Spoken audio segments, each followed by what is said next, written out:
The casting stroke is the path your hand follows in the execution of a cast. The stroke is an acceleration to a stop, and it uses all three parts of the arm.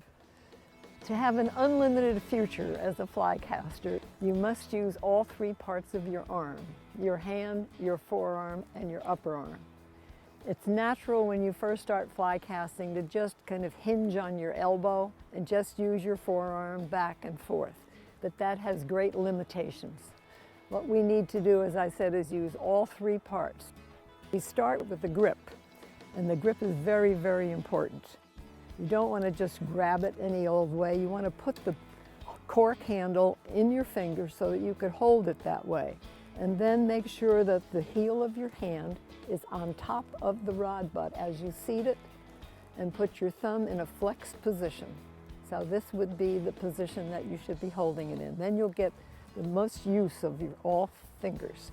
Now there are some men who have very heavy wrists, and they find that they cannot get that position, and so they use their forefinger instead, and that works for men especially.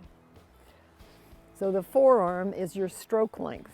It could be a short stroke, it could be a longer stroke, and your maximum stroke is going to be when the forearm muscle touches the upper arm muscle.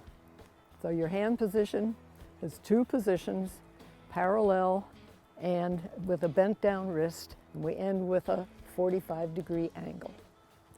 Now you can just get by with up to 35 or 40 feet with this hinging on the elbow, but now you want to have better casting, longer cast. Now we bring in the upper arm. So fly casting is the back and forth motion of the forearm and hand within the up and down motion of the whole arm. And now we have got to lift and lower as well as go back and forth. It's a compound move. Up. So the easiest way to make that happen is to have an imaginary line from your waistline to your forehead.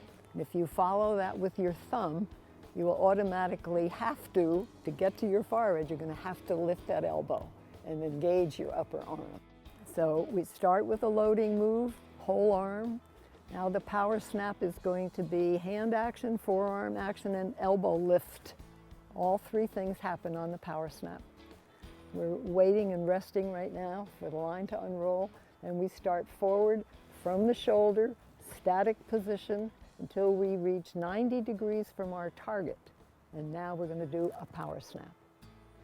And when we do a power snap, we're going to be pushing forward with our thumb and pulling the other fingers back, much like a screen door handle. Push the button with the thumb, of course the screen door will stay still, but you see what happens. When you push it forward, this will move back. So we have that little screen door handle on the forward power snap. On the back cast power snap, you don't have to think of what do I do with my wrist. All you have to do is, after your loading move, your power snap is going to be forearm motion and squeezing the handle.